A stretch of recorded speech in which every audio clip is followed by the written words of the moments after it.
aktif dalam program pengembangan kapasitas anggota AWPI, advokasi, dan lain sebagainya, baik sebagai narasumber maupun pelatih. G.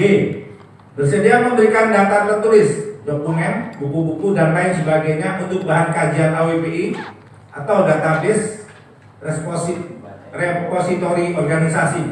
H. Bersedia melaporkan hasil kerja selama kepengurusan kepada satu tingkatan selambat-lambatnya 2 bulan sebelum masa kepengurusan berakhir.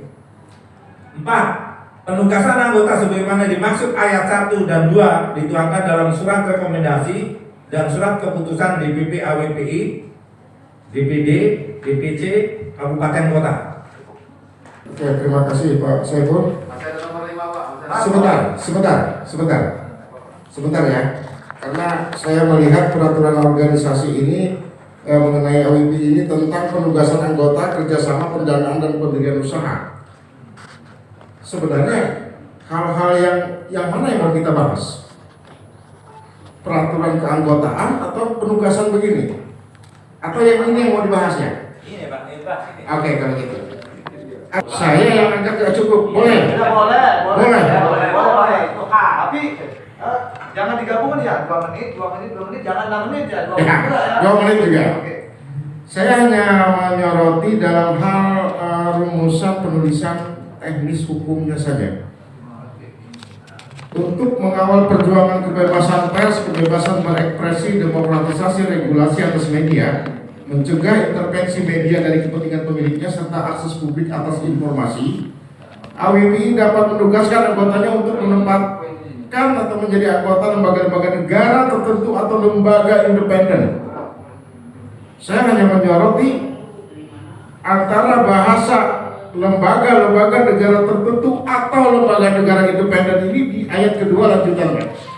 Lembaga-lembaga negara tertentu yang dimaksud adalah Dewan Pers, Komisi Penyiaran Indonesia atau Komisi Informasi di masing-masing tingkatan kepengurusan. Ini kalau boleh saya terjemahkan secara harfiah, secara kritis, ya kan?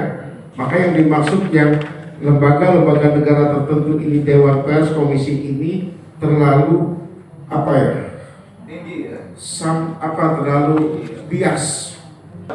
Oke, barisan 2 sudah oke. Ada masukan dari barisan 3?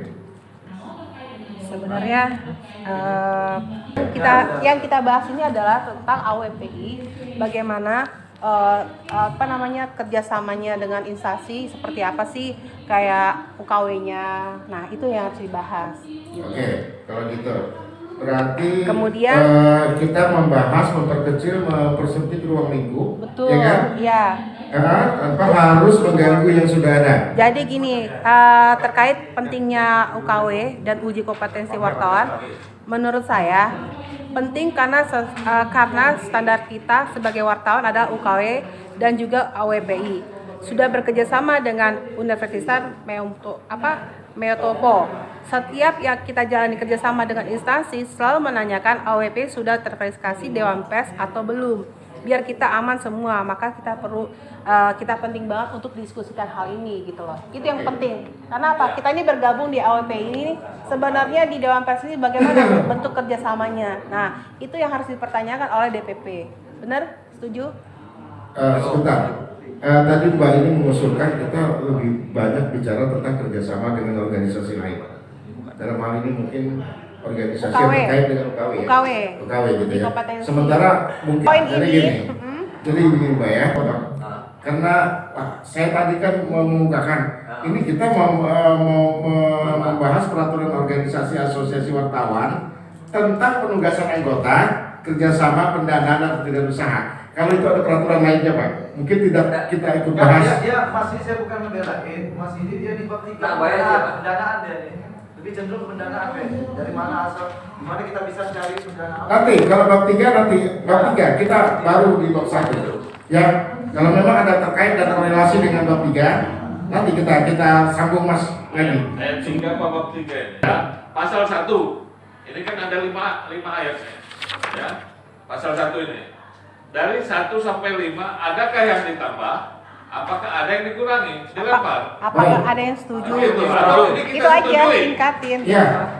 Gitu. Kita tegaskan. Iya. Itu Kita sudah bacakan dari pasal 1, pasal 1 ada 5 poin ya. Sekarang apa yang ingin dikritisi, apa yang ingin dibahas, apa yang ingin diperbaiki, atau pasal ini memang sudah tidak perlu dibahas dan sudah kita anggap sempurna. Silakan. Tentang penugasan anggota, pasal 1 penugasan anggota, ayat 1 sampai 5 tidak ada perubahan sama sekali Disetujui. dan telah disetujui oleh semua peserta dalam rapat komisi 2. Wah, ya itu dikirim. Sakit Pak tangannya. Ini kan rapat ya, rapat komisi ya. Bagaimana tadi? Paripurna. Paripurna nanti Komisi. malam Pak. Nanti Komisi. malam. Ini baru komisi. Kita Lanjut ke bab lanjut ke Bab 2. ini. Saya usulkan kepada kawan-kawan, ini perlu dibacakan atau saya akan tanyakan lagi seperti tadi. Bahkan jika ada yang ingin mengkritisi, jika ada yang ingin mempertanyakan, dan jika ada yang ingin juga misal ada kekurangan mau menambah-nambahkan.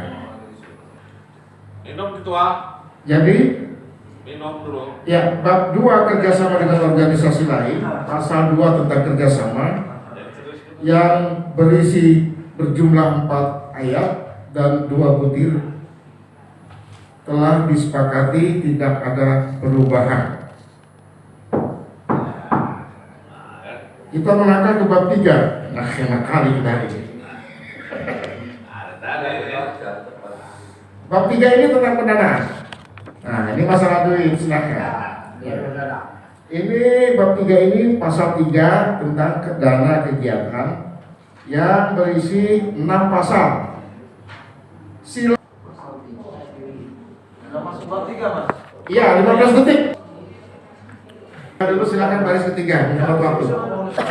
Baik, di bab 3. Mungkin saya akan mengkoreksi di pasal butir 4 ya.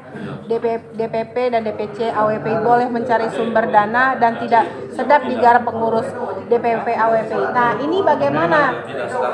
Yang tidak sedang digarap itu kita cari dana itu bagaimana? Nah, itu masuk ke mana? Apakah masuk ke DPP? Apakah masuk ke DPD? Apa DPC? Nah, seperti itu. Bagaimana tuh Pak? Itu masih rancu di poin nomor 4. Kemudian apabila DPD dan DPC AWP mendapatkan sumber dana yang artinya semua berkolaborasi harus selalu melalui DPP gitu kan. Setiap kegiatan kita dari DPD, DPC harus melalui DPD gitu kan. Setiap kegiatan mencari pendanaan. Nah, buat omset poin masuknya itu